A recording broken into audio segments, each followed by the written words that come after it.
Nous prions.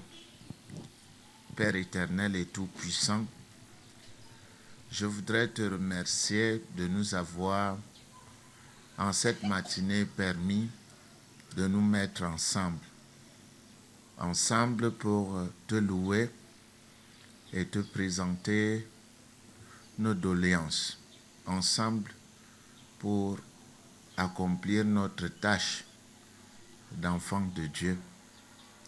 Nous voulons te dire merci parce que tu as rendu cet événement possible.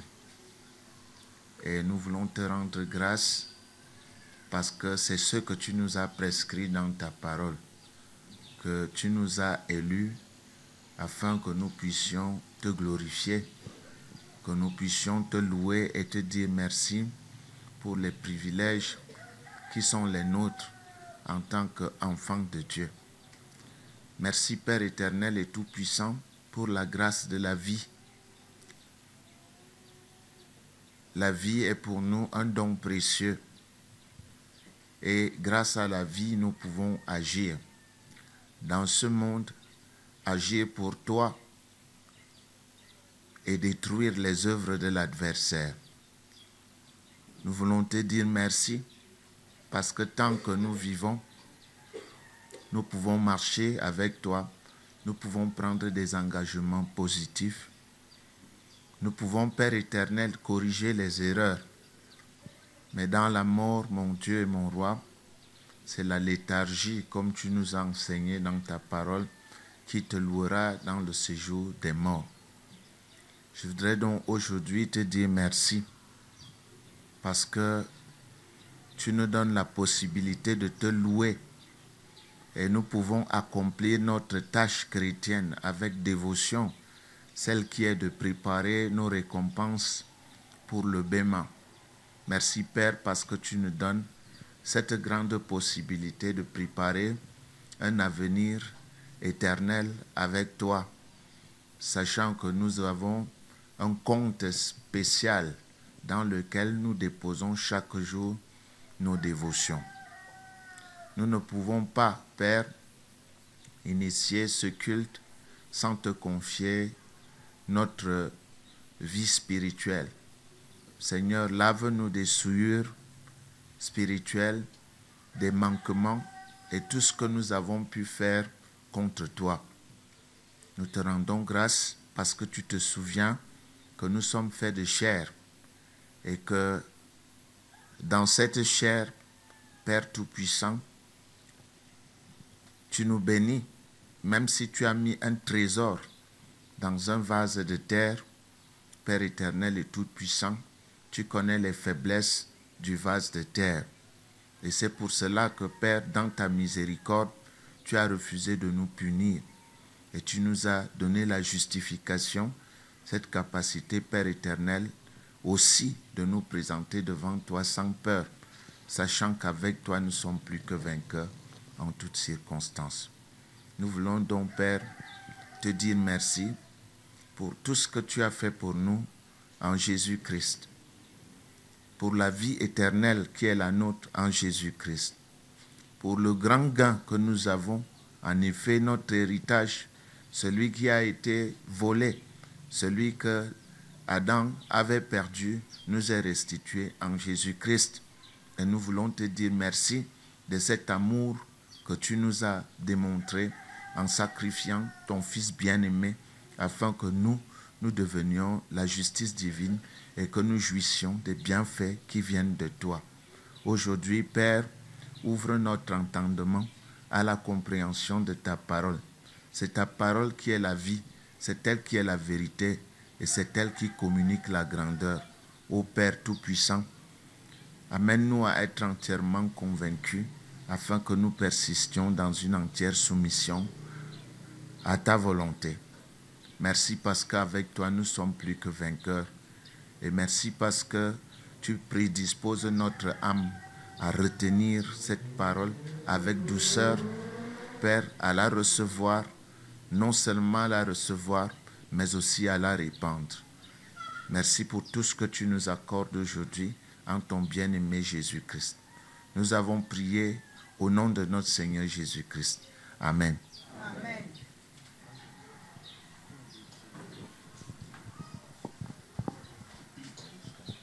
Varia kire kastara, morio kire kostere, rosteri kesheke riste, kiria gagantara, barikastara kantara, rosteri kire kesheke riste, mirigastara kashaka riste.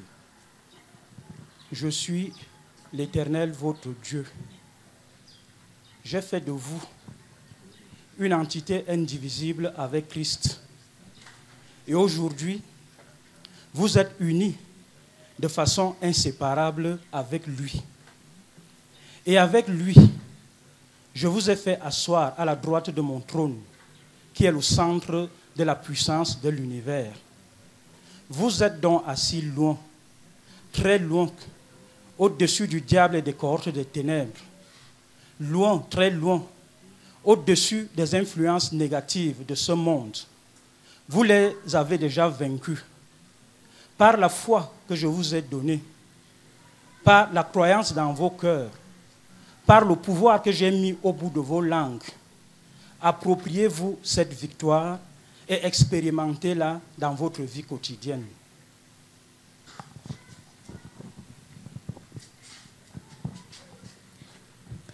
Joala ya mana joa spite ala kochua ya katala boko tu ya ala kasara manakabiwa tutiepi je kisi ala kasara ya boatsa ala pana manakabotu. Il est l'Éternel des armées, celui qui donne la vie et les jours heureux. Détournez-vous du mal en parole et en œuvre. Recherchez et poursuivez la paix et vous jurez de sa part d'une vie comblée de bénédictions et de faveurs.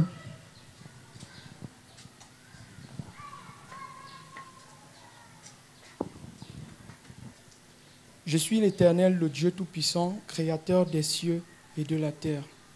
J'ai mis en vous mon amour. Ne l'affectionnez, utilisez-le toujours à bon escient et ne vous détournez pas de ce pourquoi vous êtes conviés.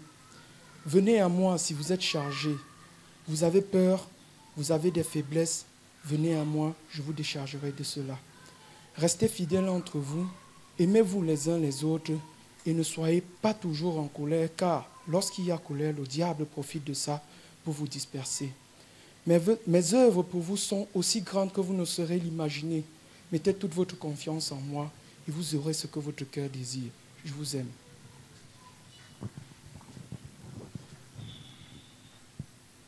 Vous êtes mon peuple, vous êtes mes enfants. Je vous ai appelés dans ma maisonnée afin que vous portiez mes fruits et que ces fruits demeurent dans vos vies. Tenez donc ferme face à l'adversité et cherchez à marcher selon mes voies. C'est ainsi que mon amour pour vous s'accomplira dans vos vies. Vous êtes mes enfants, tenez ferme. Père éternel, nous te rendons grâce et nous te sommes infiniment reconnaissants pour ta présence effective et manifeste dans la vie de tes enfants que nous sommes. Merci pour ces messages d'édification, de consolation, d'orientation et de connaissance que toi tu nous as accordés en cette matinée. Amène-nous, Père éternel, à les retenir. Amène-nous, mon Dieu et mon Roi, à les exploiter dans nos vies, afin que, Père éternel, que nous soyons plus que victorieux face à l'adversité. Nous te rendons grâce et nous te sommes infiniment reconnaissants pour tout ce que tu fais pour nous. C'est au nom de Jésus-Christ que nous t'avons prié. Amen. Bien, je vais demander à l'ancienne Madame Belibi de bien vouloir se mettre debout pour lever la prière au sujet de l'enseignement.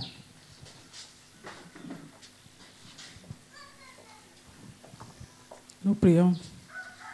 Père éternel et tout-puissant, je te rends grâce en cette matinée du privilège que tu me donnes afin d'élever ma voix devant le trône de ta grâce. Merci au nom de Jésus-Christ parce que c'est toi qui nous soutiens. C'est toi qui as permis qu'aujourd'hui, encore une fois de plus, nous puissions nous rassembler ici pour glorifier ton saint nom. Je viens donc devant le trône de ta grâce pour t'élever. L'enseignement que ton enfant, que tu as élu avant la fondation, va bientôt nous dispenser, Père éternel. Je te prie afin que tu illumines les yeux de sa compréhension, que, Père éternel, tu bénis sa bouche et que tout ce qu'il va nous dire vienne de toi au nom de Jésus-Christ. Je te rends grâce, Père éternel et tout-puissant, parce que tu fais taire l'ennemi dans cet endroit. Tu remplaces toutes les places vides ici par les anges et les chérubins. Je te dis merci, Père éternel, parce que tu ouvres les oreilles d'entendement de tes enfants, afin que cette parole puisse nous pénétrer et s'asseoir dans nos cœurs et que nous puissions la mettre en pratique au nom de Jésus-Christ. Je te dis donc merci, Père éternel, parce que tu nous exauces toujours au-delà de ce que nous te demandons. Nous t'avons prié au nom de Jésus-Christ. Amen. Bien, Jérémie chapitre 1 au verset 12, il est écrit, je cite, « Tu vois, je veille sur ma parole pour l'exécuter. » Révérence, c'est cette parole que nous sommes venus écouter afin de marcher selon tout ce qui est écrit. Vous allez donc vous lever, prendre la parole pour l'enseignement du jour. Que Dieu vous bénisse au nom de Jésus-Christ. Je souhaite la bienvenue à tous qui sont arrivés ici, ceux qui sont là pour la première fois. Je leur souhaite la bienvenue et leur demande de se sentir à l'aise. Vous êtes dans la maison de Dieu. Nous allons enseigner la parole de Dieu et vous jugerez vous-même si vous pouvez faire confiance à cette parole ou pas. Jésus-Christ a dit aux Juifs qui avaient cru en lui, « Si vous demeurez dans ma parole, vous êtes vraiment mes disciples. Vous connaîtrez la vérité et la vérité vous affranchira. » Je vous exhorte donc à avoir l'attitude de cette parabole du semeur où Jésus-Christ enseigne que lorsque quelqu'un écoute la parole du royaume et ne la comprend pas, le malin vient et enlève tout ce qui a été semé en lui. Il faut donc être à l'écoute, une écoute attentive, pour que vous ne perdiez pas votre temps et surtout pour que vous puissiez retenir quelque chose. Il y a quelque chose de particulier dans les messages que nous donnons, c'est que ces messages contiennent des clés. Les clés servent à ouvrir des portes. Et les clés que nous montrons à travers les messages de Dieu permettent d'ouvrir les portes du monde spirituel, les portes de l'impossible. Avec une pratique assidue de la parole de Dieu, vous pouvez aussi vous affranchir des problèmes qui vous retiennent dans la captivité. Je vous exhorte donc à suivre attentivement ce que nous allons enseigner aujourd'hui. Il s'agit spécifiquement de la marche chrétienne. L'intitulé de notre enseignement aujourd'hui est la marche chrétienne. On aurait pu aussi donner à cet enseignement le titre de la marche en esprit, mais nous n'avons pas voulu lui donner une connotation très spirituelle, parce que quand on parle d'esprit, la tendance est de comprendre le domaine des esprits, le domaine des anges, le domaine des démons, le domaine du Saint-Esprit, et j'en passe. Mais nous avons voulu rendre cet enseignement un enseignement terrestre, un enseignement pratique, un enseignement qui se doit d'être utilisé dans la vie quotidienne. Voilà pourquoi nous préférons l'intituler « La marche chrétienne », parce que c'est un peu plus palpable. Et lorsque nous parlons de marche chrétienne, cela suppose qu'il y ait une autre marche dans la vie qui n'est pas du tout chrétienne. Nous voulons dire, avec le mot marche chrétienne, la marche de celui qui place ses pas là où le Seigneur Jésus-Christ a placé les siens. La marche de celui qui est disciple, c'est-à-dire élève de Jésus-Christ. Et cette marche nécessitent la compréhension pour pouvoir être mises en application. Parce qu'en effet, beaucoup de chrétiens continuent à vivre avec leurs tendances naturelles et pensent que le fait d'être chrétien pour avoir été ou pour avoir confessé le nom de Jésus-Christ ou pour s'être fait baptiser quelque part, que le fait d'être chrétien glorifie Dieu. Non, ce n'est pas le fait d'être chrétien qui glorifie Dieu. Ce n'est pas le fait de se faire appeler ou d'appartenir au regroupement des chrétiens qui plaît à Dieu. C'est le fait de marcher comme un chrétien, selon les Saintes Écritures, devrait marcher qui plaît à Dieu. Et dans cette lancée,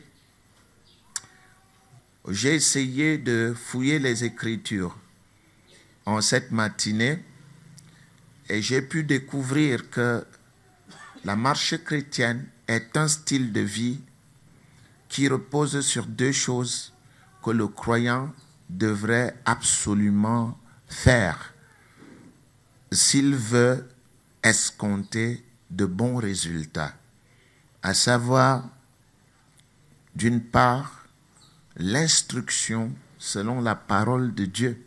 L'instruction selon la parole de Dieu, c'est-à-dire la connaissance.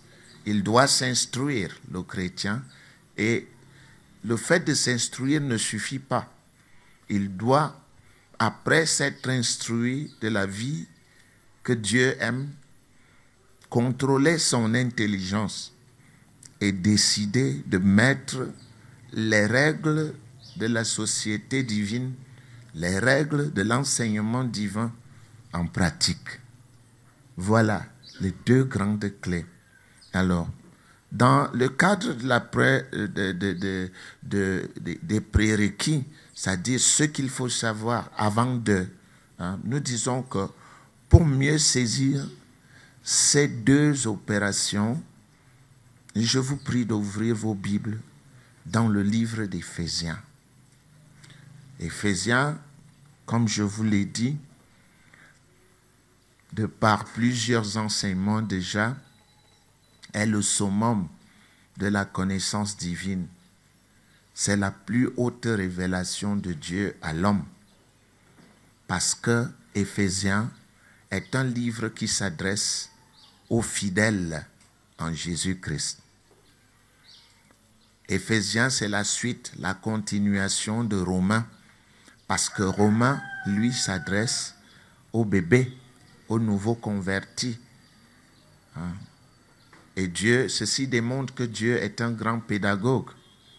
Il sait qu'il y a certains livres qui s'adressent aux jeunes convertis et d'autres qui s'adressent à ceux qui sont mieux exercés, qui sont un peu plus forts. Et je vous prie de lire Éphésiens chapitre 4 encore une fois et au verset 17. En Éphésiens chapitre 4 et au verset 17, voici ce que Dieu dit dans sa parole. Je cite, « Voici donc ce que je dis et ce que je déclare dans le Seigneur. » C'est l'épître de Paul aux Éphésiens. C'est que vous ne devez plus marcher comme les païens qui marchent selon la vanité de leurs pensées. Et le verset 18 dit, « Ils ont l'intelligence obscurcie, ils sont étrangers à la vie de Dieu à cause de l'ignorance qui est en eux, à cause de l'endurcissement de leur cœur. » Fin de citation. Cela suppose que le texte que nous allons analyser, le texte qui est la base de notre étude aujourd'hui, est ce texte d'Éphésiens chapitre 4 et au verset 17. Voici donc ce que je dis et ce que je déclare dans le Seigneur. Dieu nous montre ce que nous ne devons pas faire. Marcher comme des païens. Et le mot païen ici peut être défini par un sans-Dieu, comme ceux qui ne font de Dieu aucun cas. De par ses origines, ce mot était destiné à tous ceux qui n'étaient pas juifs, tous ceux qui ne sont pas nés de la famille juive, c'est-à-dire qui ne font pas partie des 12 tribus qui constituent la nation d'Israël. Ça veut donc dire que dans l'entendement divin, selon l'entendement divin, tous les peuples de la terre sont appelés païens, à l'exception d'Israël. Les païens, ils ont d'autres noms, bien sûr. On les appelle aussi les incirconcis. Dans la Bible, on les appelle aussi les gentils. Ils ont aussi un autre nom, on les appelle les nations. Donc païens, nations, gentils. Les Grecs, on les appelle aussi les Grecs dans la parole de Dieu. Donc il se pourrait que pendant votre lecture, que vous tombiez sur des vocables comme grec, païen, nation, quoi encore, et que vous ne sachiez pas à qui cela s'applique effectivement. Donc vous savez désormais que ce mot s'applique à ceux qui ne font de Dieu aucun cas, ceux qui n'avaient pas d'engagement avec la loi de Moïse, ceux qui ne faisaient pas partie du peuple d'Israël.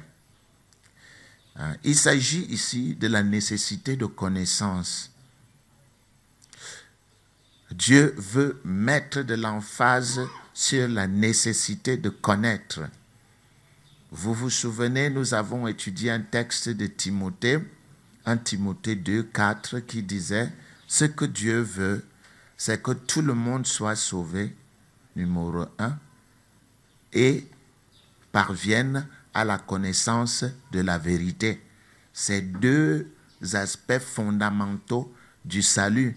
Le salut seul ne suffit pas.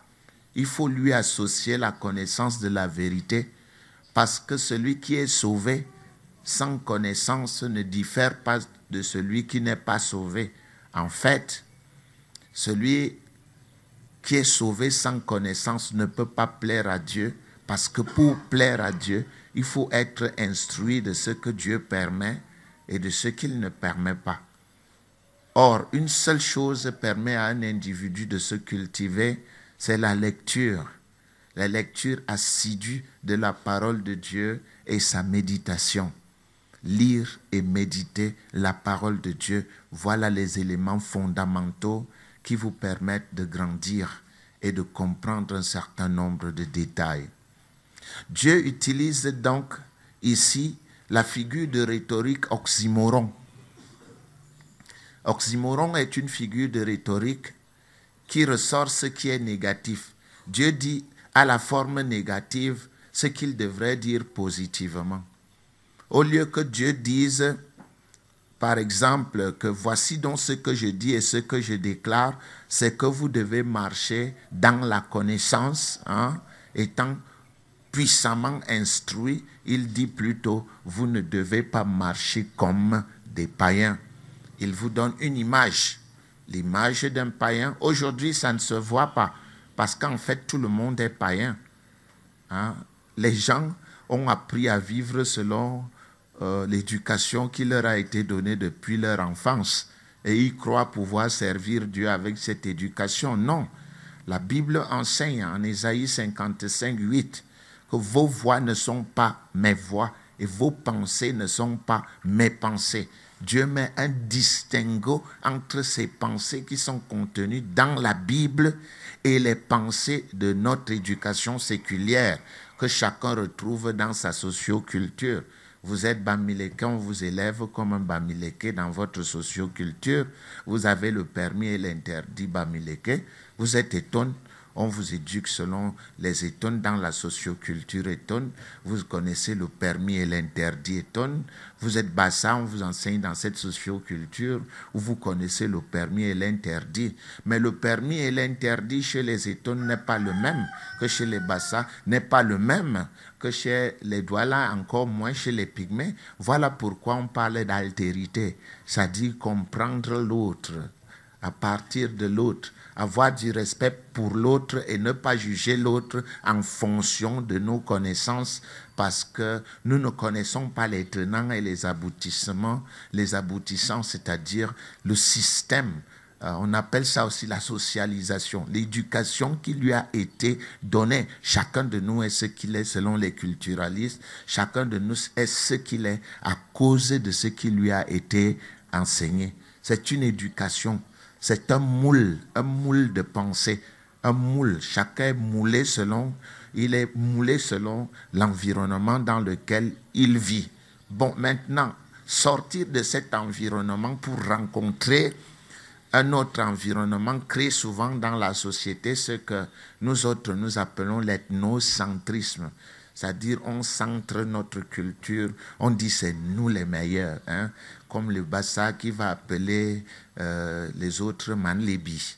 C'est-à-dire qu'il y a des sauvages qui sont dans une... Il y a des différentes sauvageries. C'est-à-dire la forêt Bassa n'est pas aussi sauvage que celle des autres. Ça veut dire qu'il y a une différenciation des sauvageries dans les forêts. Or, ce n'est pas évident.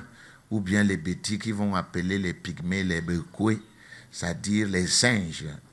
Alors que les pygmées, eux, ils trouvent qu'ils sont les seigneurs et les divinités. Vous voyez, là, ça devient un monde de relativisme culturel où rien n'est vrai. Tout est faux et tout est juste en même temps.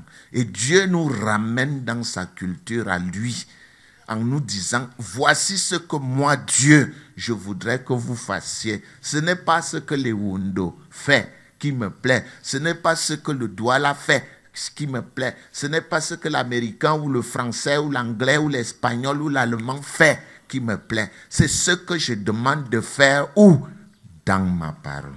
Voilà pourquoi vous vous retrouvez avec des grands versets bibliques comme Jean 8 au verset 30, où les Juifs qui avaient cru en Jésus reçurent cette éducation. Il leur dit, hein, si vous demeurez dans ma parole, vous êtes vraiment mes disciples. Vous connaîtrez la vérité et la vérité vous affranchira. Ça veut dire que Dieu nous ramène à une autre éducation, en nous demandant de nous départir de notre première éducation pour adopter la sienne, parce que la sienne est paisible et n'heurte la susceptibilité de personne. Voilà pourquoi nous étudions la parole de Dieu. Et Dieu dit ici, vous ne devez plus marcher comme les païens, je continue, qui marchent selon la vanité de leurs pensées. Ils ont l'intelligence obscurcie, ils sont étrangers à la vie de Dieu à cause de l'ignorance qui est en eux, à cause de l'endurcissement de leur cœur. Les païens ne se soucient pas de connaître Dieu, hein? Il y a plein de chrétiens qui sont païens. Ils sont dans les cathédrales avec des grosses Mercedes, mais ce sont des païens parce qu'ils ne se soucient pas de lire quoi? La parole de Dieu. Ils ne se soucient pas de l'éducation divine. Ils apprécient plus leur titre de doctorat, de professeur dans des universités. Ils apprécient plus leur vie mondaine. Ils apprécient plus leur secte rosicrucienne ou bien franc-maçonnique. Mais quand on parle de Dieu, ils vous disent tous, bon, Dieu, nous connaissons Dieu, hein. Chacun prend Dieu comme il veut. Eh bien, mesdames et messieurs, chacun ne prend pas Dieu comme il veut. Dieu a un livre qui s'appelle la Bible et il donne son éducation à partir de ce livre. Que vous le vouliez ou pas, si vous voulez plaire à Dieu, vous devez de faire un sacrifice, celui qui consiste à ouvrir la Bible, de la lire, à vous imprégner des pensées divines et à décider de les mettre en pratique. Tout autre fait serait de la contrefaçon. Voilà, les païens sont ignorants parce qu'ils ont d'autres chats à fouetter. L'étude de la parole de Dieu ne les intéresse pas. Vous pouvez les voir, ils sont pleins dans les églises. Pentecôtistes ou pas pentecôtistes, protestantes ou pas protestantes, anglicanes ou pas anglicanes, orthodoxes, il y en a plein, ils sont partout. Même ici, ils forment le 75% de ce milieu. Des gens qui ne lisent pas, des gens qui ne méditent pas la parole, mais qui viennent ici dimanche et qui croient qu'ils sont chrétiens parce qu'ils viennent ici dimanche. Ils croient qu'ils sont chrétiens parce qu'ils remplissent les églises pentecôtistes et des slogans tels que Amen, Alléluia, vérité, gloire à Dieu. Vous connaissez mieux que moi, vous pouvez citer tous ces slogans qui, en fin de compte, ne sont que du charabia, du matériel de toilette. C'est de cela qu'il s'agit.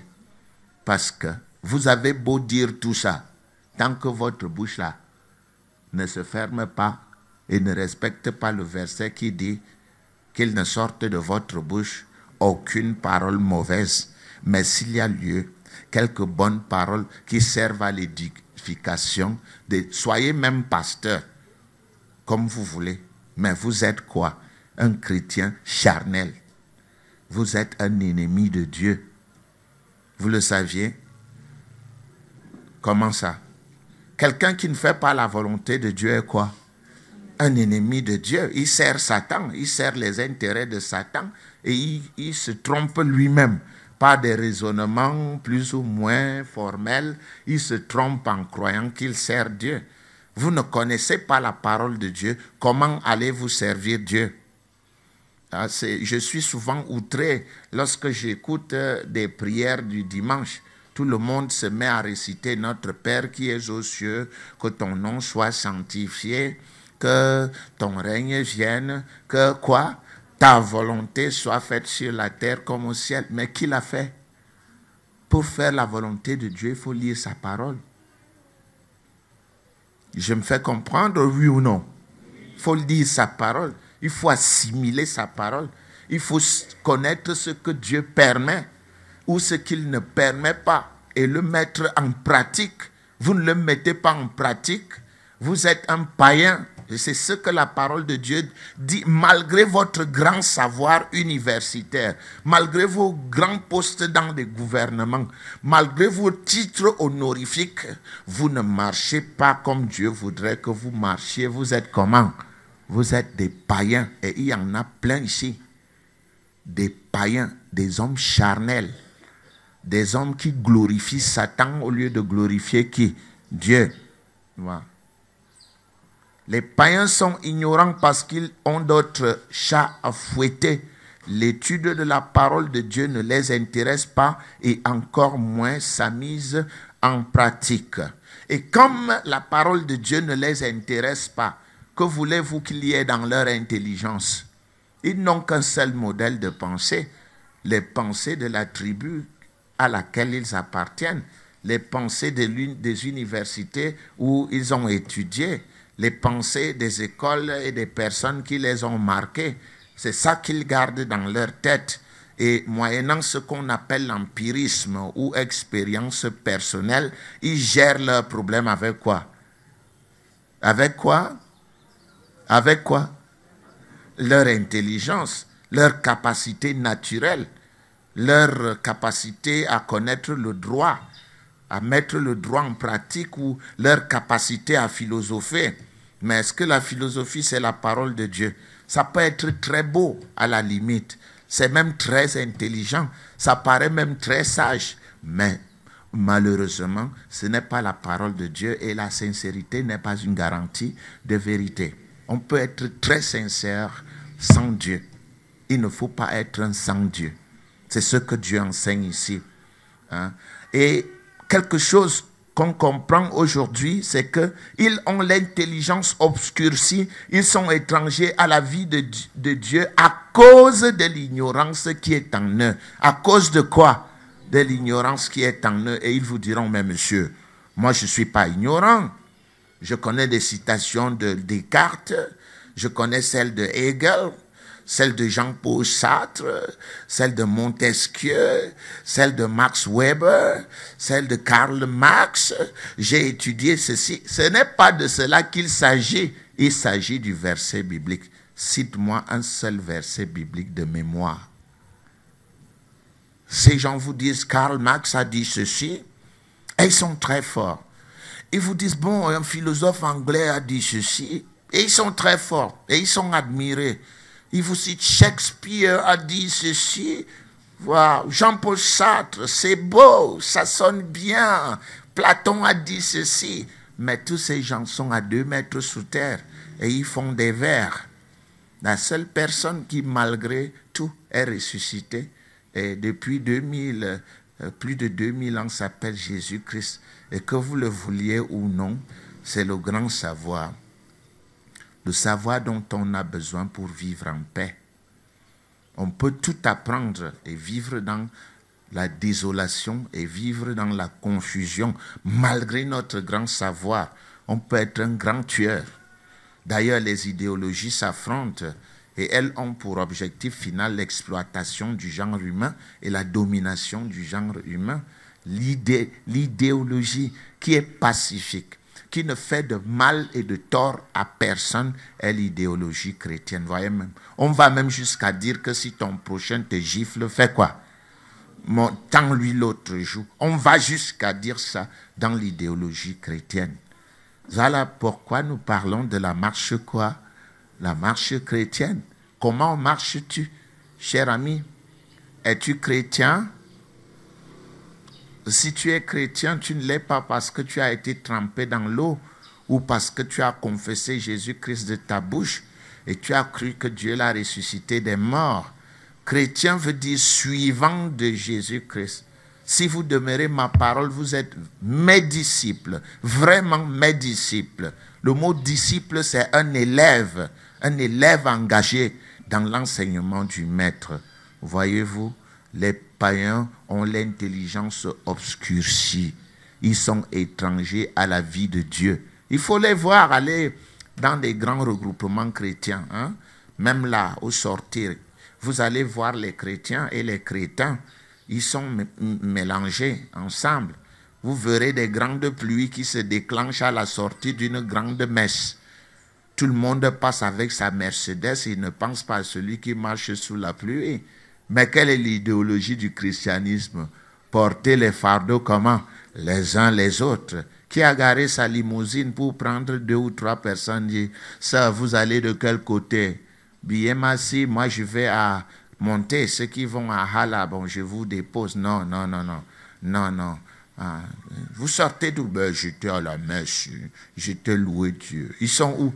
Dans des super salons, des V8, des Mercedes et tout ça. Ils étaient où? Entre-temps, il pleut et leurs frères font quoi? Ils se mouillent et plusieurs seront malades à cause de cette pluie. Vous voyez qu'on peut avoir la prétention d'être chrétien sans du tout mettre le christianisme en pratique. Je viens de vous montrer un exemple patent. Mais Dieu dit quoi? Vous ne devez plus marcher comment? Comme des païens qui marchent selon la vanité de leurs pensées. Ils marchent selon la vanité de leurs pensées. Ils ont appris à voler, ils volent. Parce que dans certaines tribus, même le vol est bien. Si vous allez dans des tribus de l'extrême nord du Cameroun, on ne peut pas vous donner une femme si vous n'êtes pas un voleur. Si vous ne savez pas voler, il faut être capable de voler. Et là, vos beaux-parents disent il est fort. Même dans des moments difficiles, il saura nourrir sa femme. Mais avec le fruit de qui? Le fruit des extorsions. Donc, mais dans cette socioculture-là, le vol est bien. Nous sommes dans d'autres structures, dans d'autres cultures. comme dans la culture bêtise, la corruption est normale. C'est vrai ou c'est faux? Les proverbes tels que la chèvre broute là où elle est attachée, hein, à Madjab, Cabri a dit, Homiti, hein? Est-ce que c'est mauvais que la chèvre broute là où elle est attachée? Non, pas du tout. On l'a attachée là pour qu'elle fasse quoi? Qu'elle broute. Vous voyez donc que pour certaines tribus, la corruption est normale. Et lorsque ceux qui viennent d'une autre socioculture, des gens avares, arrivent dans ces cultures-là, ils trouvent qu'on est corrompu parce qu'ils ne se situent pas dans le contexte social. On appelle ça l'endocémie. Hein. Ils ne se situent pas dans le contexte social pour voir comment les gens vivent. C'est pour cela qu'un très grand professeur avait écrit « Culture et développement ». La culture va de pair avec le développement. Et quand on parle de développement, on doit l'adapter à la culture de ceux qui y vivent. Voilà pourquoi les inepties que les Occidentaux amènent dans nos pays ne fonctionnent pas. Tout simplement parce qu'ils font quoi? Des études de faisabilité dans leur société, viennent mettre ça en pratique dans les nôtres sans tenir compte de nos cultures. Mais Dieu est fantastique parce qu'il tient compte de nos cultures. Et il nous dit, non, toi, change-toi. Change-toi en changeant ta manière de penser. C'est une nouvelle éducation. Mais alors, pour être chrétien, il faut avoir du courage. Le courage de changer, le courage de voir transformer ses pensées, le courage de tendre la joue quand on vous gifle. Il faut avoir ce courage-là et avoir la capacité de comprendre que c'est quand on est persécuté qu'on a de la valeur. Parce que c'est ça le chrétien. On dit, par exemple, en Matthieu 5, 11, on enseigne que réjouissez-vous lorsque vous serez persécutés, lorsqu'on dira faussement des choses contre vous à cause de mon nom. Sachez que les prophètes qui ont été avant vous ont été persécutés. Réjouissez-vous parce que votre récompense sera grande où? Dans les cieux. Mais qui a vu le ciel? Qui a vu le ciel? Ça veut donc dire que le juste marchera par quoi? Par la croyance. Personne n'a jamais vu le ciel, mais nous tendons vers l'idéal qui est celui de la croyance. Vous voyez qu'il faut beaucoup de discipline pour être un vrai chrétien. Et c'est pour cela que des gens, plusieurs, ont des difficultés à se débarrasser du vieil homme, c'est-à-dire leur culture, leur passé, pour passer à la vitesse supérieure. Dieu lui-même l'a dit que les pensées jouent un très grand rôle dans la transformation des humains. Les pensées jouent un très grand rôle dans la transformation de l'être humain. Les pensées jouent un très grand rôle.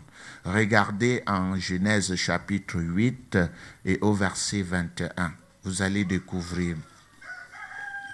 Genèse chapitre 8 et au verset 21. C'est normal que l'homme naturel vive avec la magie. C'est normal que tu consultes tes ancêtres parce que tu as été éduqué ainsi.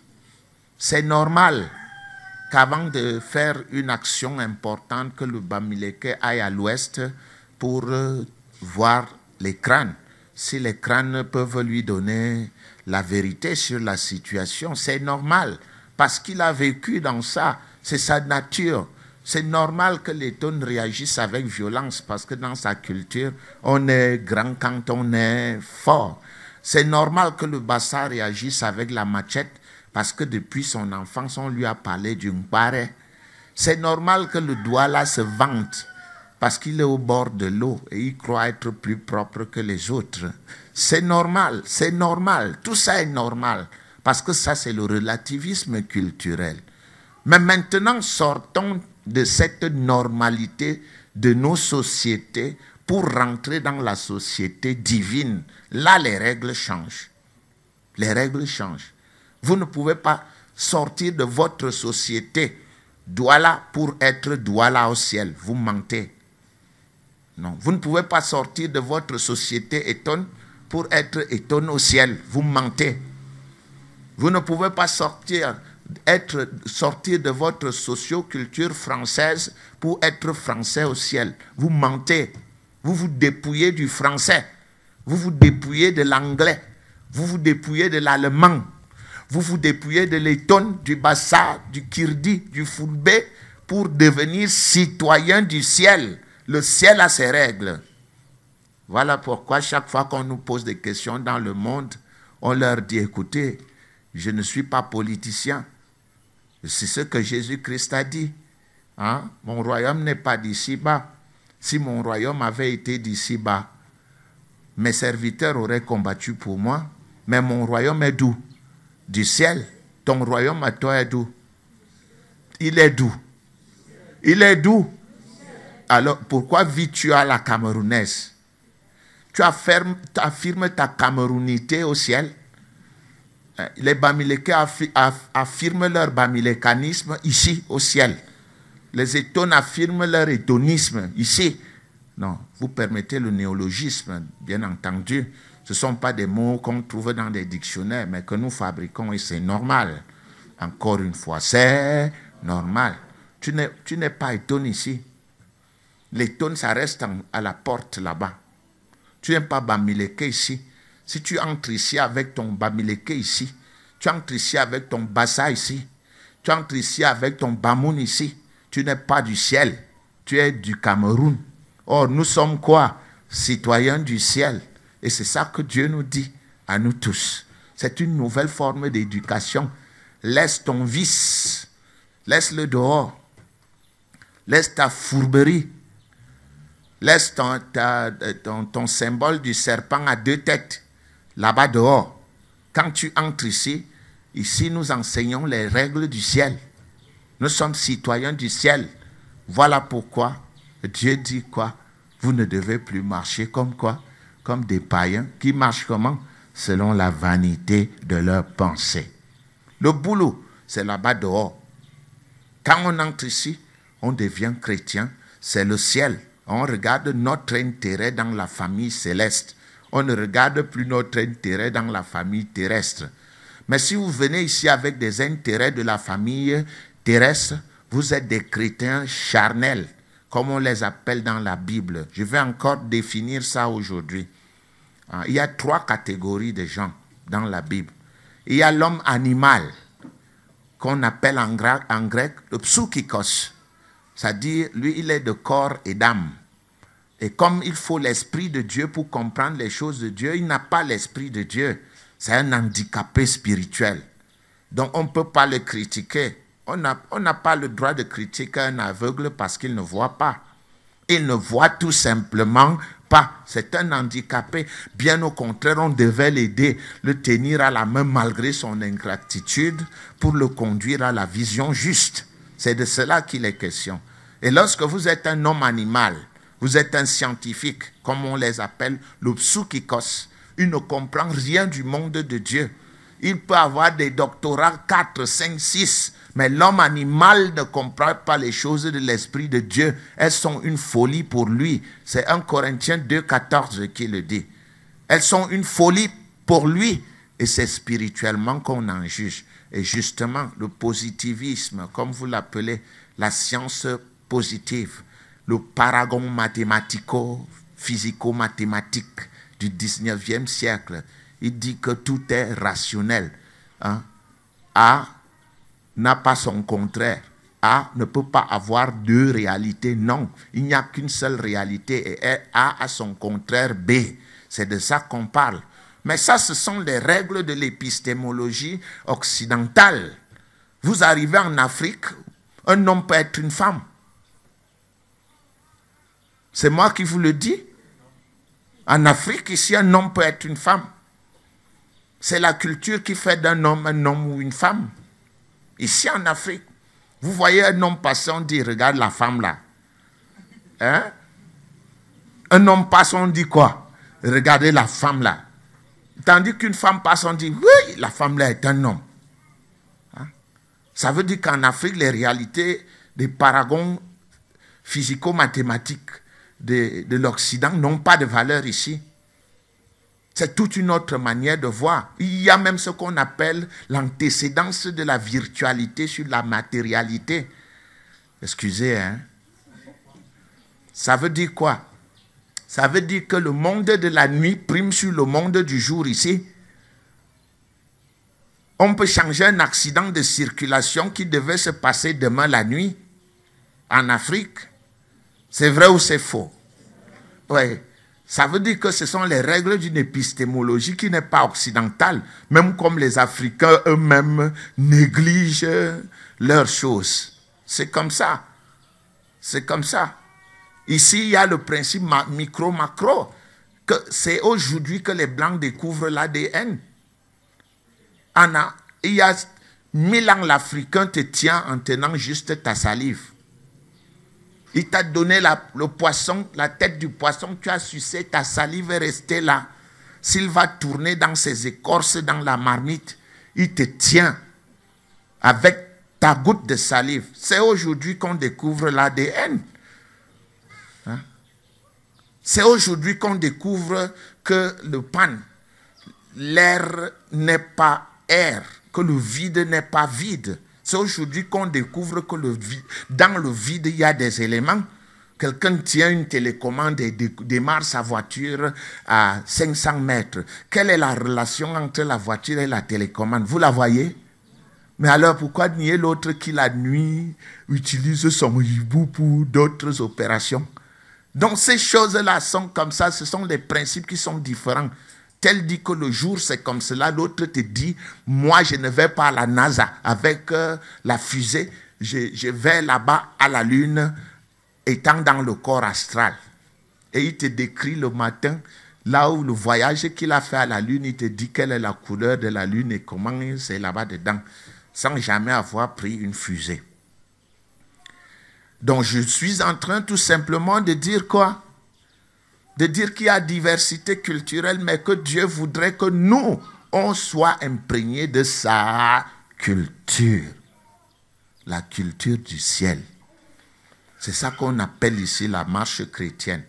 Allons dans le livre de Genèse. Ça vous plaît ou ça ne vous plaît pas? Dans le livre de Genèse, chapitre 2, et au verset quoi? Chapitre 8, autant pour moi, et au verset 21, je voudrais lire ce verset-là encore une fois. On l'a déjà lu plusieurs fois. Et si j'insiste, il y a certains, quand je commence un enseignement, ils disent, ah, j'ai déjà suivi l'enseignement là. Mais on répète un enseignement pour vous permettre de le suivre plusieurs fois et découvrir vous-même des éléments que nous n'avons pas pu soulever. Il y a des enseignements que j'ai donnés 1000 fois. Moi, j'enseigne la parole depuis bientôt, peut-être plus de 35 ans. Comme je disais dimanche dernier, que pour moi, ce n'est pas une blague. Pour moi, la parole, c'est ma vie. Pour moi, la parole, ce ministère compte pour moi. C'est ma vie.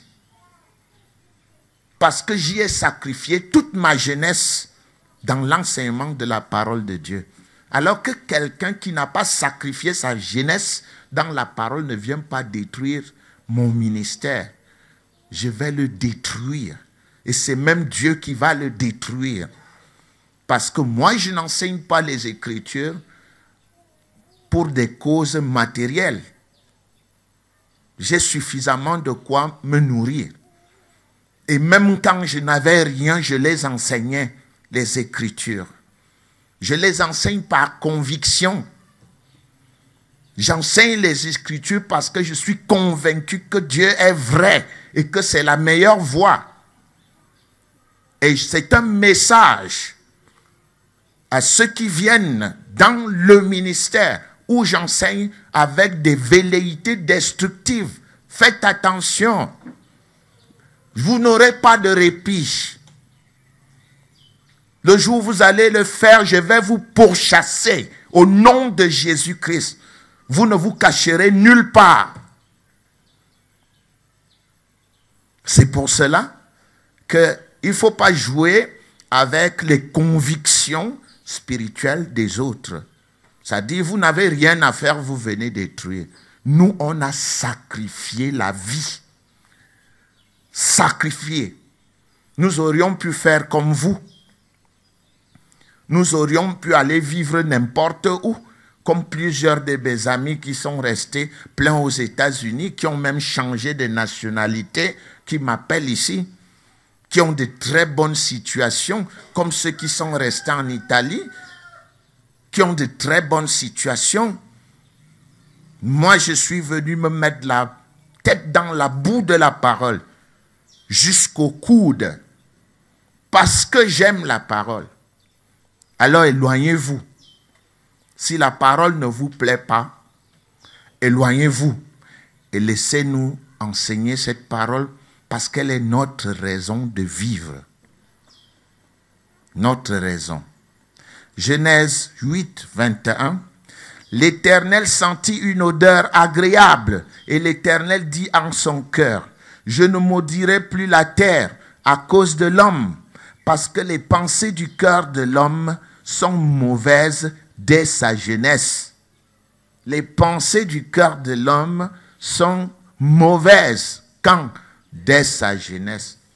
Depuis qu'il est enfant, il apprend la malice. Il apprend à escroquer.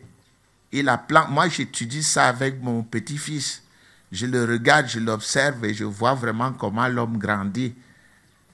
Je vois que quand sa maman n'est pas là, il est l'ami de nous tous. Il vient même souvent dire, grand-père, papa, allons dormir. Mais quand sa maman est là, à peine nous dit-il bonjour. Parce qu'il est quoi? Il est intéressé. Et ça se voit dès son bas âge. Et ceux qui sont chargés de l'éduquer doivent faire quoi? Ils doivent l'aider à surmonter cet obstacle. Parce que c'est un obstacle. Celui qui voit peut l'aider. C'est normal qu'un bébé soit affectionné à sa maman. C'est normal sur le plan scientifique. Mais nous, on voit des choses que les scientifiques ne voient pas. Pour cela qu'on peut dire que, hey, attention, il est en train d'aller vers une mauvaise pente. Il faut. Le cœur, les pensées sont mauvaises quand? Dès la jeunesse. On apprend à tricher, on apprend à mentir, on apprend à voler, on apprend tout. Quelquefois même on se pose la question, mais celui-ci a appris ça à quel âge? Mais on est surpris alors que Dieu dit que c'est dès l'enfance. Et il dit, il ne maudira plus. Il ne maudira plus parce que s'il maudit, c'est que lui-même il est fou. Il n'y comprend rien. Il sait très bien que ces gens sont liés à la pesanteur et à la méchanceté. Donc à quoi bon à un certain moment? Autant mieux les laisser et revenir pour les éduquer. Ce sont les pensées qui sont mauvaises. Et c'est pour cela qu'il faut apprendre à les changer. Et ce sont les pensées de Dieu qui sont les meilleures pensées, telles que je peux vous montrer en Ésaïe 55, 8. Vous y êtes? Je cite. Car mes pensées ne sont pas vos pensées et vos voix ne sont pas mes voix, dit l'Éternel. Autant les cieux sont élevés au-dessus de la terre, autant mes voix sont élevées au-dessus de vos voix et mes pensées au-dessus de vos pensées. Et mes pensées au-dessus de vos pensées. Donc si nous voulons devenir meilleurs, nous devons apprendre à copier les pensées de Dieu, à imiter les pensées de Dieu, à observer, à absorber les pensées de Dieu pour en faire les nôtres. Et j'ai enseigné une fois le principe de l'intelligence. L'intelligence humaine est comme un vase transparent. Dans la parole de Dieu, c'est comme un vase transparent. Et un vase transparent prend la couleur du liquide qui est à l'intérieur. Ça veut dire quoi? Si dans un vase transparent, vous y mettez de l'eau jaune, le vase prend la coloration jaune. Si dans l'intelligence humaine, vous mettez des pensées négatives, les actions deviennent quoi? Les paroles deviennent quoi? Les pensées deviennent nos paroles deviennent nos actions deviennent nos habitudes et nos habitudes deviennent notre style de vie. Voilà la raison pour laquelle c'est la pensée qui est l'ennemi. Il y a beaucoup de gens dans des églises qui pensent devenir bons par la discipline du corps. Et vous connaissez ces églises-là où on donne un seul enseignement, la fornication. Vous y allez du matin jusqu'au soir, du lundi à vendredi. Le seul péché, c'est quoi? La fornication. Vous les connaissez. Et vous savez vous-même que ceux qui prêchent la fornication sont de gros forniqueurs. Ils disent qu'ils ne forniquent pas, mais ils ont changé la fornication avec autre chose qui est pire, la masturbation. Vous voyez? Ils disent, moi j'ai déjà fait 5 ans. Sans, en réalité, ils achètent des tonnes de savon à la maison. Et ils trompent le commun des mortels parce qu'ils pensent que la manière de se discipliner, c'est de retenir son corps. Non, ce n'est pas le corps, c'est la pensée. Si vous mettez dans votre pensée que la fornication est une très mauvaise chose, vous finirez par résister naturellement, sans effort physique, parce que c'est une très mauvaise chose et vous n'y êtes pas porté. Voilà pourquoi on dit changez-vous en changeant quoi? Votre manière de penser. Et c'est Dieu qui nous montre ça. Il dit que l'homme est tel que sont ses pensées. Voilà pourquoi il dit ne marchez plus comme les païens qui marchent comment? Selon la vanité de leurs pensées. Ils ont l'intelligence obscurcie. Qu'est-ce qu'il faut faire alors? Il faut mettre la lumière de Dieu où? Dans la pensée. C'est ça le grand secret. Mettre la pensée de Dieu dans la tête. Être instruit en relation avec la parole de Dieu. Et quand on sait, en définitive, ce que Dieu aime et ce qu'il n'aime pas, ça devient maintenant une question de volonté. Mais avant d'atteindre le niveau de la volonté, il faut d'abord s'instruire dans ce qui est permis et ce qui n'est pas permis dans la famille de Dieu. Et c'est un travail redoutable. Vous voyez que ce n'est plus le slogan, non? Ce n'est plus Amen, Alléluia, oui, gloire à Dieu. Tout ça, c'est la foutaise. Il faut changer quoi? La pensée. Changez-vous en changeant votre manière de penser. Regardez, et c'est ce qui est écrit dans le livre de Philippiens. Je vais vous montrer quelque chose de formidable en Philippiens. J'avais montré les filtres de la pensée dans le livre de Philippiens 4, 8. Philippiens 4. Philippiens chapitre 4. En Philippiens 4, vous y êtes? Que dit Philippiens 4? Que tout ce qui est au reste, frères, c'est Philippiens chapitre 4 et au verset 8. Je cite, au reste, frères, que tout ce qui est vrai, tout ce qui est honorable, tout ce qui est juste, tout ce qui est pur, tout ce qui est aimable, tout ce qui mérite l'approbation, ce qui est vertueux et digne de louange, soit l'objet de vos pensées. C'est une décision que vous prenez de garder dans votre tête ce qui est juste. Et comment saurez-vous que cette chose-là est juste? Ce n'est pas dans votre université ou dans votre socioculture que vous saurez ce qui est juste. C'est Dieu qui vous dit ce qui est juste. Parce que nous sommes citoyens du ciel. C'est Dieu qui établit les règles de la justice. C'est lui qui dit que ça c'est juste, ça ce n'est pas juste, ça c'est bon, ça ce n'est pas bon. Parce qu'il y a bien des choses que nous faisons, que nous aimons, qui aux yeux de Dieu ne sont pas bonnes. Elles peuvent être très bonnes à nos yeux, mais pas forcément aux yeux de Dieu. Incroyable mais vrai, n'est-ce pas? Donc cet enseignement est la fondation du christianisme. C'est-à-dire le christianisme qui est pratique. Au reste, frères, que tout ce qui est vrai, c'est quoi ce qui est vrai? Vous entrez dans la parole de Dieu pour chercher ce qui est vrai. Tout ce qui est honorable, qu'est-ce qui a de la valeur? Qu'est-ce qui est honorable devant Dieu? Tout ce qui est juste, qu'est-ce qui est juste devant Dieu? Des gens agissent souvent sous l'influence de leur formation technique et professionnelle et croient être dans la justice. Vous pouvez faire ce qui est bien dans votre société sans être avec Dieu. C'est Dieu qui établit ce qui est juste.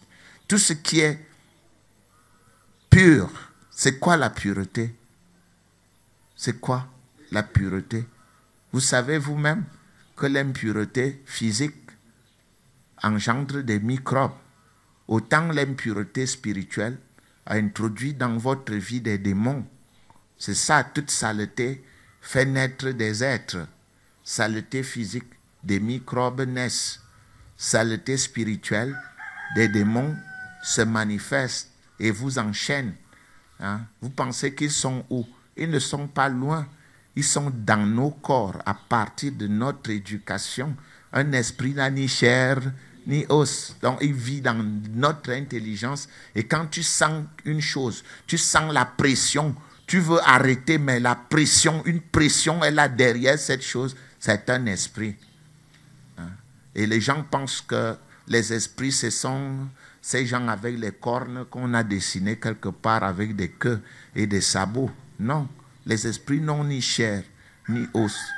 Jésus les a définis et ils peuvent voyager dans nos corps à travers les vaisseaux sanguins. D'ailleurs, plusieurs femmes les sentent souvent, même des hommes.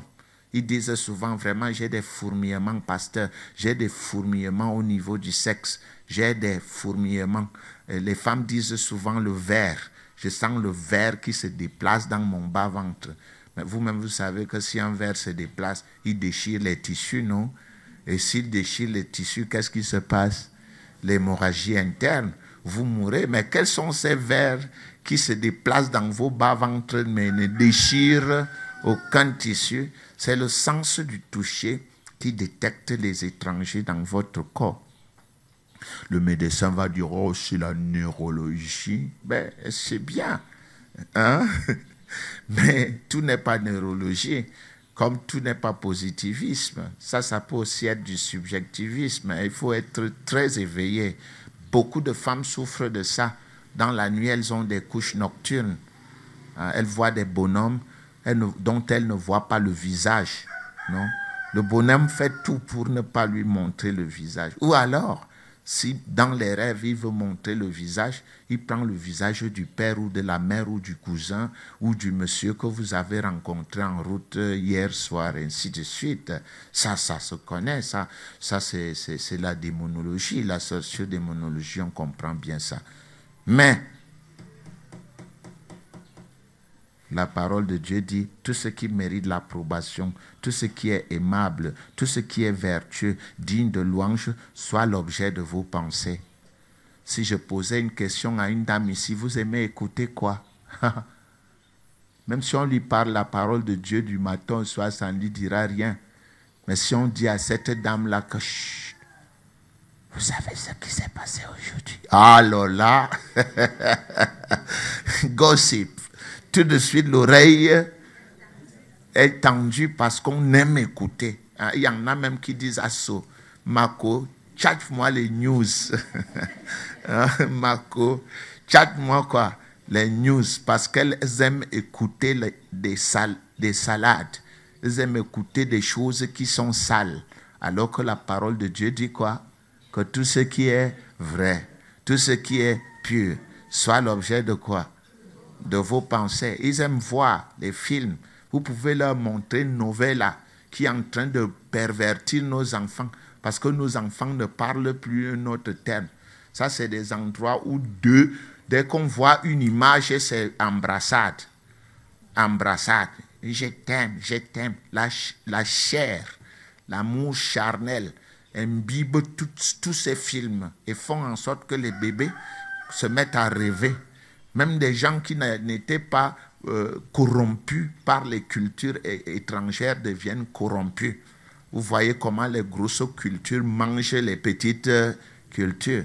Ben, chapeau au Nigeria. Nous disons chapeau au Nigérian.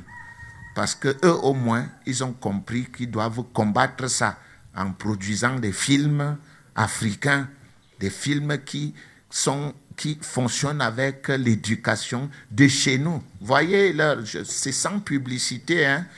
Je pense que ces gars sont très forts.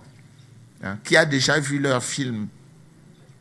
Voilà. Alors, félicitations pour cet État qui investit de l'argent pour que les enfants aient la culture de chez eux. Mais ici, là, vous ne pouvez plus rien suivre. Quand 17h, 16h arrive, on te parle, hey, vous avez vu Ruby? Hein? Vous avez vu quoi là? La Patrona? Vous avez vu tel? El Diablo? C'est comme ça que tous nos enfants deviennent comment? Pervertis. Or, qu'est-ce que la parole de Dieu dit? Tu deviens ce que tu regardes. Ce qu'un individu regarde attentivement et écoute attentivement, il devient cette chose-là. Alors vous commencez à voir des petites filles de 15 ans qui vont rentrer à la maison avec plein de grossesses ou des aveux de l'éducation familiale. Hein? Donc, nous mobilisons, nous sommes des éducateurs et notre but est aussi d'attirer l'attention des parents sur un certain nombre de faits. Que tout ce qui est bien, tout ce qui est honorable, tout ce qui est vertueux, tout ce qui est digne de louange soit quoi? L'objet de vos pensées. C'est par là que ça commence et ça commence à évoluer la marche chrétienne, vous voyez. Et le tout n'est pas de finir de lire et de mettre tout dans l'intelligence. Ce n'est pas suffisant. Il faut passer à la deuxième phase. Vous avez retenu, vous êtes parti de la phase de recevoir la parole. Vous recevez la parole. Vous la recevez. Il faut aller à la deuxième phase qui est la phase de retenir. Il faut retenir ces pensées-là. Retenir et commencer à confronter ce qui se passe devant vous avec ces nouvelles pensées. Hein? Vous confrontez, comme ces juifs de Bérée, en Acte 17, 11. Ils avaient des sentiments plus nobles que ceux des Thessaloniques. Et qu'est-ce qu'ils ont fait? Ils reçurent la parole de Dieu avec beaucoup d'empressement, mais quoi? Ils examinaient chaque jour les Écritures pour voir si ce qu'on leur disait était exact. Qu'est-ce qui était exact pour eux? Les Écritures. Et c'est parce que les Écritures étaient exactes qu'ils ont commencé à confronter leur connaissance avec quoi? Bon, je prends un exemple. Ma femme m'embête beaucoup. Le monde chez nous, dans ma socioculture, on dit qu'on ne peut pas faire confiance à une femme. Il faut lui casser la gueule. D'accord?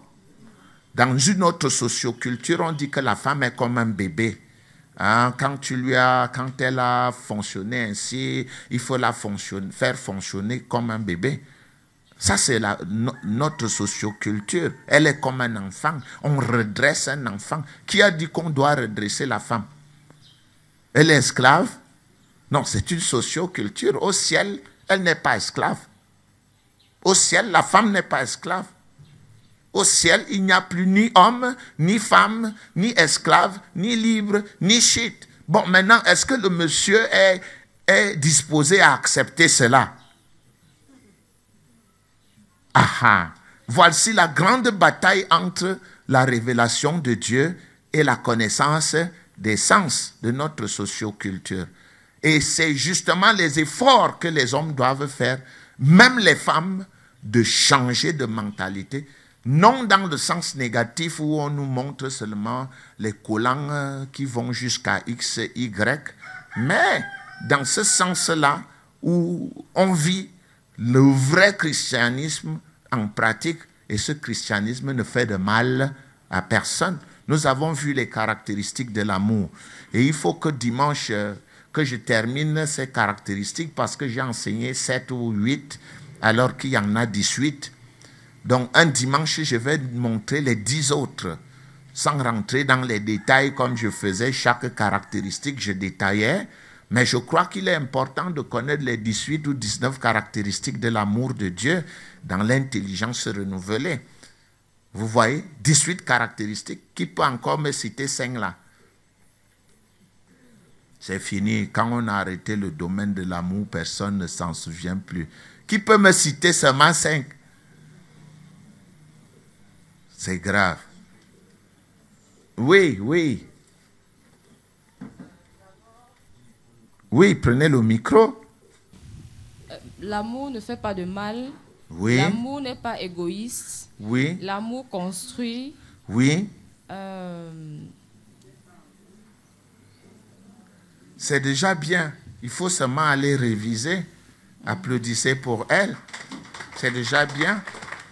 Et vous imaginez, quand on vous donne 18 caractéristiques, on vous dit que l'amour n'envie pas, l'amour ne se réjouit pas du mal, l'amour ne s'enfle pas d'orgueil, l'amour ne fait point de mal, l'amour construit, l'amour donne et autres, que vous ayez ces 18 caractéristiques afin de pouvoir agir en tenant compte de ces 18 caractéristiques dans votre intelligence, ça devient... Hein? Ça, c'est ça qui change la société lorsque les gens s'harmonisent dans la pensée et pensent la même chose. Si on dit qu'on est chrétien, voilà ce qu'on doit faire. Marcher par les lois du ciel. Donc je disais que le tout n'était pas d'avoir de la connaissance. Il faut donc maintenant apprendre à contrôler sa pensée pour mettre en action ce qu'on a appris. Contrôler sa pensée. Et Jésus-Christ nous a montré ça beaucoup de fois dans la Bible. Chaque fois qu'il a été attaqué par les pharisiens, il a dit quoi? N'avez-vous pas lu que... Et il citait là où il avait lu, ce qu'il avait lu, il citait. C'est parce qu'il avait la connaissance qu'il était capable de faire face aux attaques de l'adversaire. Et on peut conclure, on peut aller à la conclusion de cet enseignement par l'étude de Jacques. Jacques, chapitre 1 au verset 21. Je voudrais dire que la connaissance ne suffit pas. Il faut contrôler sa pensée pour mettre la connaissance en pratique. Et suivez bien ce que je vais dire ici. La pression de notre tendance naturelle. La pression. Parce que nous avons les gestes qu'aujourd'hui nous posons mécaniquement, nous avons eu à les apprendre plusieurs fois de manière répétitive dans notre enfance. Aujourd'hui, nous le pratiquons inconsciemment, mais ça a été un apprentissage de longue date. Donc la nature, la pression de notre tendance naturelle fait en sorte qu'il faille un grand effort mental pour mettre la parole en pratique. Si la parole dit « ne vous vengez pas », la tendance naturelle c'est quoi? Se venger. Absolument. C'est la tendance. Il y a la pression. Nous avons appris ça. Nous avons mangé ça, mâché ça depuis des années. Et lorsque Dieu dit « ne vous vengez point », il est très difficile de ne pas se venger. Mais il faut le faire si l'on veut avoir des résultats dans la vie. Si vous vous refusez de mettre la parole de Dieu en pratique, vous êtes ennemi de Dieu. Vous êtes ennemi de Dieu. Pourquoi? Parce que vous ferez toujours la volonté de l'adversaire. Vous ferez toujours ce que Satan veut, en croyant être quoi? Chrétien. Mais votre tendance naturelle aura toujours le pas sur vous.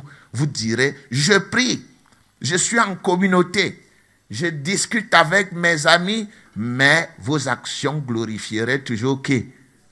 Et qui n'aime pas écouter les commentaires ici? Qui lève le doigt. Or, il est écrit quoi? Qui n'aime pas les blagues ici? Or, il est écrit noir et blanc dans la parole de Dieu. Qu'est-ce que ça dit? Ça dit, les blagues et toutes ces choses-là, vous devez vous instruire par des hymnes et des cantiques dans votre milieu, le milieu chrétien. Or, beaucoup ici, nous disons que nous sommes chrétiens, mais nous aimons beaucoup notre passé. Nous sommes attachés à notre passé de manière indélébile. Et il est très difficile de franchir le pont. C'est pour cela que toutes les églises là rencontrent toujours des problèmes. Toujours. Des gens sont toujours en train de se tirer dessus à boulet rouge. Pourquoi? Tout simplement parce qu'ils ne font aucun effort. Ils ne résistent pas à la pression de la nature. La pression de la nature l'emporte toujours sur la connaissance de la parole de Dieu. Donc, ceux qui viennent, par exemple, satisfaire leur propre volonté dans les églises. Vous voyez, par exemple, il y a une idée qui court que les églises sont riches. Les pasteurs sont riches parce qu'ils prennent de l'argent. Mais quand vous allez au fond, c'est quelle richesse? Si vous analysez ici ce que nous on reçoit par mois comme dîme, ça fait pitié. Ça fait pitié parce que vous allez vous apercevoir que les gens se fatiguent. Ils se découragent.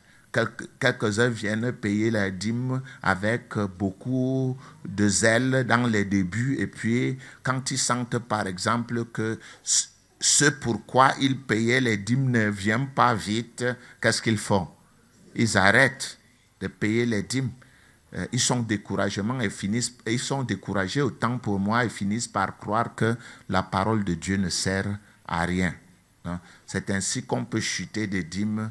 On commence à se retrouver avec peut-être 100 000, 150 000 par mois qui ne permettent pas de surmonter, de faire le roulement au sein du ministère.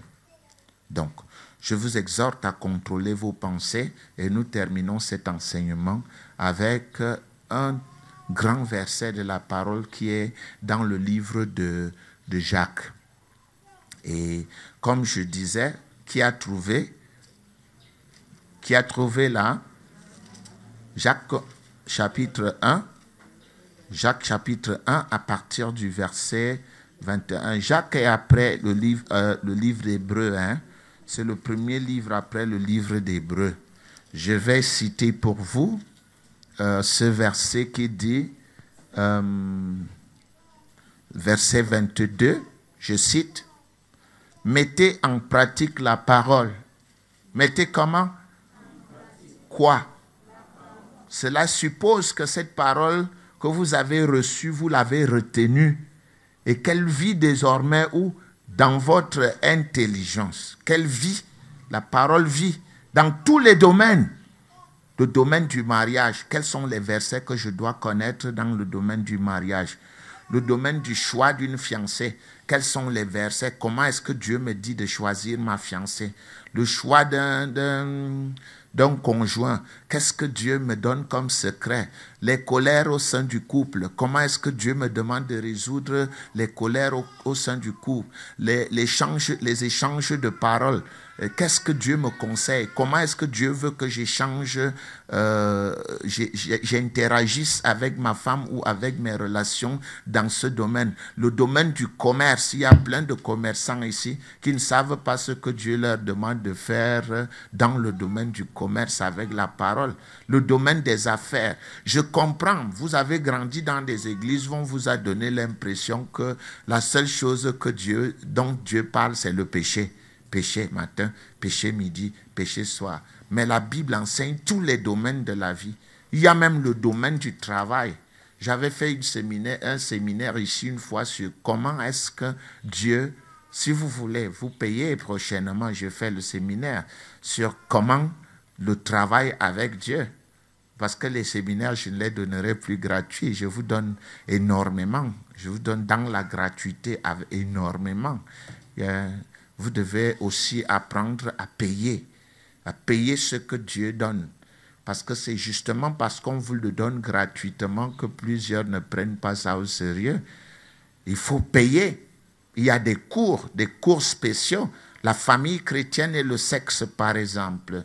Qui a quoi dans le domaine du sexe au sein du ministère? La famille, un séminaire sur la famille chrétienne et le sexe. Ou bien un séminaire sur le comment travailler, comment trouver un emploi avec Dieu, ou un séminaire sur comment avoir la promotion dans son emploi avec Dieu. Ça, c'est des choses qui sont là. Elles sont dans la parole de Dieu. Ou bien un séminaire sur comment allonger sa vie. Vous savez, ce n'est pas Dieu qui tue. Hein? La parole de Dieu enseigne que c'est Satan qui tue. C'est vrai que toutes les églises ont enseigné que c'est Dieu qui prend des gens où. Si Dieu ne tue pas, ça veut dire que vous pouvez allonger votre... Vrai ou faux? Prenons l'hypothèse.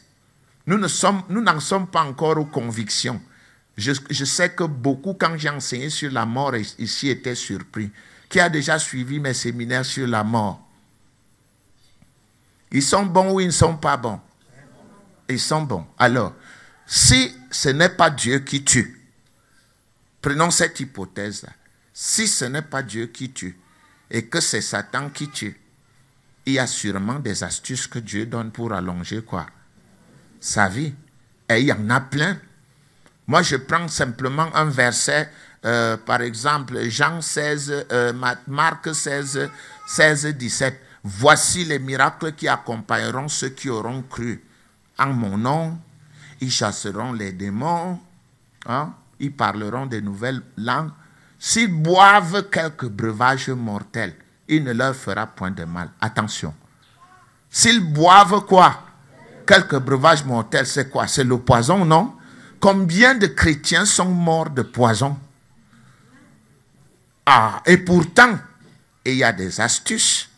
S'ils boivent quelques breuvages mortels, il ne leur fera quoi? Ils saisiront des serpents. Combien de chrétiens sont morts des morsures de serpents dans tous les pays du monde et même dans les villages? Ça veut dire qu'il y a des astuces. Ça veut dire que la parole de Dieu a le pouvoir de neutraliser le venin. J'en veux pour preuve. Lisez Acte 26. Vous allez voir comment l'apôtre Paul à Lystre, l'apôtre Paul à l'île de Malte, je crois, l'île de Malte est mordu par une des vipères les plus venimeuses du monde. Tous les indigènes savaient qu'il allait mourir dans les minutes qui allaient suivre. Mais que fit Paul? Il a secoué tout simplement le serpent dans le feu et il a continué à prêcher. Ils ont attendu qu'il meure. Finalement, ils ont convenu que non, c'est un Dieu. C'est pour cela qu'il n'est pas mort. Toutes ces choses sont comment? Si Dieu dit qu'il est le même hier, aujourd'hui et éternellement, si Dieu dit qu'il ne fait point d'acception de personne, qu'il n'a pas de préférence, ça veut dire quoi? Ça veut dire en fin de compte que ce que Dieu a fait pour Paul, il peut le faire pour Fernand, il peut le faire pour Madeleine, il peut le faire pour Justine, il peut le faire pour tout le monde. Mais ce séminaire-là, vous voulez avoir accès à des choses sacrées, il faut faire des sacrifices aussi. Parce que l'argent a peut-être été, on a peut-être dit que l'argent est la racine de tous les maux, mais sans argent, on ne peut pas construire un ministère. On est d'accord? Nous venons d'acquérir 3000 mètres carrés là-bas. Et je pense que c'est avec les paroles qu'on va construire dessus, n'est-ce pas? On va construire dessus avec quoi? Avec l'argent. Vous voyez donc que les gens doivent prendre l'habitude de prendre part, de participer au séminaire et Dieu est béni. Nous avons vu aussi qu'il y a plein de livres là dans le magasin, des livres qui ont été écrits pour votre éducation, mais entre nous, vous aimez plus Novella que les petites brochures qui coûtent même parfois 500 francs qui sont là-dedans. Et ça surprend. Ça surprend que les chrétiens veuillent grandir sans du matériel de croissance. Voilà. Terminons. On termine notre enseignement. Ça dit quoi? Mettez la parole en pratique et ne vous bornez pas à l'écouter. Hein? Nous sommes au verset 22. Voilà. En vous trompant vous-même par des raisonnements, par des faux raisonnements. verset 23. Car si quelqu'un écoute la parole et ne la met pas en pratique, il est semblable à un homme qui regarde dans un miroir son visage naturel et qui, après s'être regardé, s'en va et oublie aussitôt quel il était.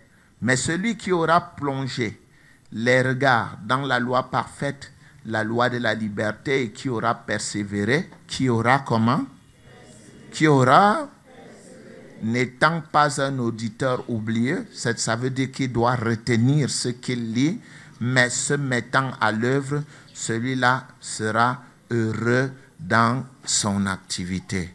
Voilà, celui-là sera comment? Heureux dans son activité. Je voudrais vous dire que ce ministère est un ministère de recherche et d'enseignement. C'est la raison pour laquelle nous prenons du temps à enseigner et non à chanter ou à faire autre chose. Ce ministère est un ministère réformiste. Nous sommes l'Église évangélique réformée. Le réformiste corrige l'erreur qui a été initialement enseignée. Voilà pourquoi on peut avoir l'impression que nous prenons du temps pour expliquer la parole de Dieu et c'est effectif. Nous prenons du temps. Notre ministère est un ministère de la parole de Dieu. Voilà pourquoi je ne peux pas m'excuser. Je ne peux pas m'excuser de la longueur de l'enseignement. Parce que si ce n'est que pour nous, cet enseignement devrait même mettre toute une journée. Parce que notre but, c'est de réformer quoi? Les mentalités de nos croyants.